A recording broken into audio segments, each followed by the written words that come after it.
What do you think prompted this po? Hindi ko alam, baka naisip nila na talagang dapat sa Senado talaga.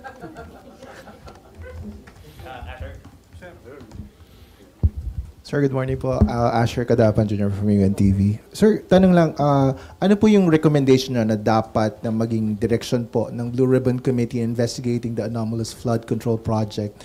Nakausap niyo na po ba si Senator Ping about it? Ano yung huling tanong mo? Nakausap niyo na po si Senator Lacson about it? Direction po lang. Kailangan ba kaming mag-usap? Kasi sila nga yung nagsasabi na mali daw ang direction ko. Baka sila yung tama yung direction. Tingnan na lang natin, di ba?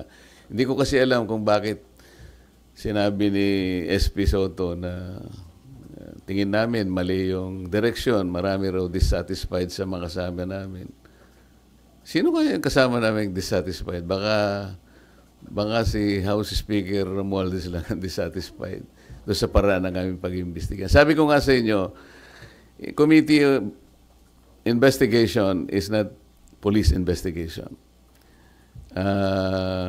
Hindi yung nag-iimbestiga na pagkatapos meron pang separate investigation. Sa aking palagay ay hindi sana nangyari yun. Merong lugar dito, meron sa Arayat, meron sa Nauhan, Mindoro, meron sa ganito.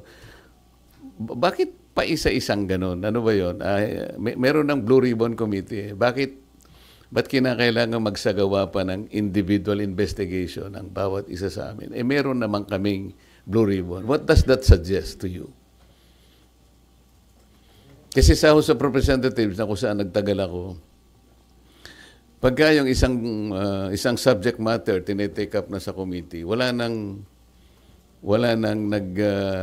nagpe-privilege speech. At least sa House of Representatives. Sa Senate siguro, baka wala namang rules na gano'n. Pero sa tingin ko, kahit na walang rules dito, pagka tinitake up na sa Blue Ribbon Committee, I think the common decency requires na wala na dapat yun. Kasi parang nagpapaligsahan. Hindi maganda. Sen, last lang na po sa akin. Bukod po sa pagkompronta, sabi niyo kay SOJ Remulla, meron po ba kayong ibang mga plano pang gawin to pursue providing protection sa mga diskaya, or are you still going to pursue it? Yun lang ang alam ko kasi yun ang nasa batas lang eh. Kasi baka kung meron pa akong gagawin, sasabihin nila, kinakatigan siya o inaapoyohan. Ayokong isipin